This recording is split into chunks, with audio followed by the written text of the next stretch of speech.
1978 June 12వ తేదీ రాత్రి 9 గంటలు. సీ షాడో అనే చిన్న సరుకు ఓడ ఫ్లోరిడా నుంచి బెర్ముడా వైపు బయలుదేరింది. ఓడలో 12 మంది. అందరూ పాత నావికులే. కెప్టెన్ ఎలియాస్ మూర్ 30 ఏళ్ల అనుభవం ఉంది. మొదటి 2 రోజులు సముద్రం చాలా ప్రశాంతంగా ఉంది. నక్షత్రాలు నీటిలో ప్రతిబింబిస్తున్నాయి. ఎవరికీ ఎలాంటి అనుమానం కలగలేదు. 3వ రోజు రాత్రి 11 గంటలు. రేడియో ఆపరేటర్ జేక్ పరుగున కెప్టెన్ దగ్గరికి వచ్చాడు. సార్, దిక్సూచి పిచ్చిగా తిరుగుతుంది. ఉత్తరం ఎటు ఉందో తెలియడం లేదు అని.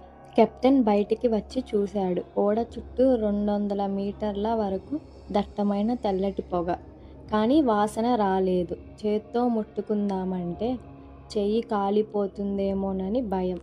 అంతలోనే నీళ్లు రంగు మారాయి. నల్లటి అట్లాంటిక్ సముద్రం కాస్త పాలలా తెల్లగా మారిపోయింది. ఓడ కింద 40 మీటర్ల లోతులో ఒక పెద్ద గుండ్రాని నీలం వెలుగు తిరుగుతుంది. ఆ నీలం రంగు వెలుగు విసనకర్ర తిరిగినట్టు తిరుగుతూ ఉంది. రాత్రి 11:15కి కెప్టెన్ రేడియోలో అరిచాడు. మేడే మేడే, ఇది సీ షాడో. మేము మయానికి 200 మైళ్ళ దూరంలో ఉన్నాం. మా చుట్టూ సహజం కాని పొగ ఉంది. మా పరికరాలు అన్నీ ఆగిపోయాయి. మా కింద ఒక వెలుగు ఉంది.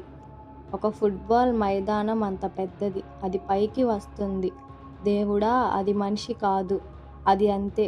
రేడియోలో గుర్రుమని శబ్దం. తర్వాత పూర్తి నిశ్శబ్దం. రక్షణ దళాలు. తీరా రక్షణ దళం వెంటనే 3 విమానాలు 2 నౌకలు పంపింది. కానీ వాళ్ళు అక్కడికి చేరేసరికి పొగ లేదు, ఓడ లేదు, చమురు మరక లేదు, ఏమీ లేదు. ఖాళీ సముద్రం మాత్రమే కనిపించింది. వారం రోజులు వెతికారు, దొరకలేదు. కేసు మూసేశారు. 6 నెలల తర్వాత డిసెంబర్ 28వ తేదీ బహమాస్కు చెందిన కరోల్స్ అనే జాలరి తెల్లవారుజామున చేపల వేటకు వెళ్ళాడు. 300 మైళ్ళ దూరంలో ఉండగా దూరంగా ఒక ఓడ కనిపించింది. దగ్గరికి వెళ్ళి చూస్తే అది సీ షాడో. అందులో ఆశ్చర్యం ఏంటంటే ఓడ కొత్తదిలాగా ఉంది. తుప్పు పట్టలేదు. డెక్ మీద అన్నీ అలానే ఉన్నాయి. వంటగదిలో కాఫీ కప్పులు బల్ల మీద ఉన్నాయి. రొట్టె ముక్కలు పళ్ళెంలోనే ఉన్నాయి. తేదీ చూస్తే జూన్ 12. 6 నెలలు అయ్యింది. కానీ రొట్టె పాడవలేదు. ఇంజన్ గదిలోకి వెళ్ళాడు. ఇంజన్ ఇంకా నడుస్తూనే ఉంది. కానీ ఓడ మాత్రం కదలడం లేదు. ఇంధనం 90% ఉంది. 6 నెలలు ఇంజన్ నడిస్తే ఇంధనం అయిపోవాలి కదా అని అనుకుంటాడు. కెప్టెన్ గదిలో దినచర్య పుస్తకం దొరికింది. చివరి పేజీలో ఇలా రాసి ఉంది. జూన్ 12వ తారీఖు రాత్రి 11:18. ఆ వెలుగు ఇప్పుడు మా కింద లేదు. అది మా పైన ఉంది. వాళ్ళు ఆ వెలుగులో ఉన్నారు. అది మనిషి కాదు. అక్కడితో సీరాచింది.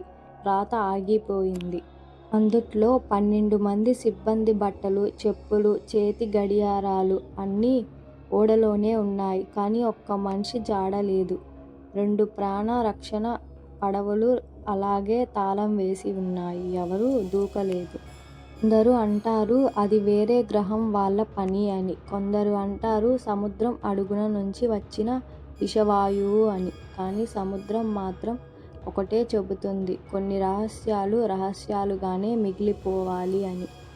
ఈ స్టోరీ మీకు నచ్చినట్లయితే లైక్ చేసి సబ్స్క్రైబ్ చేయండి. Thank you friend.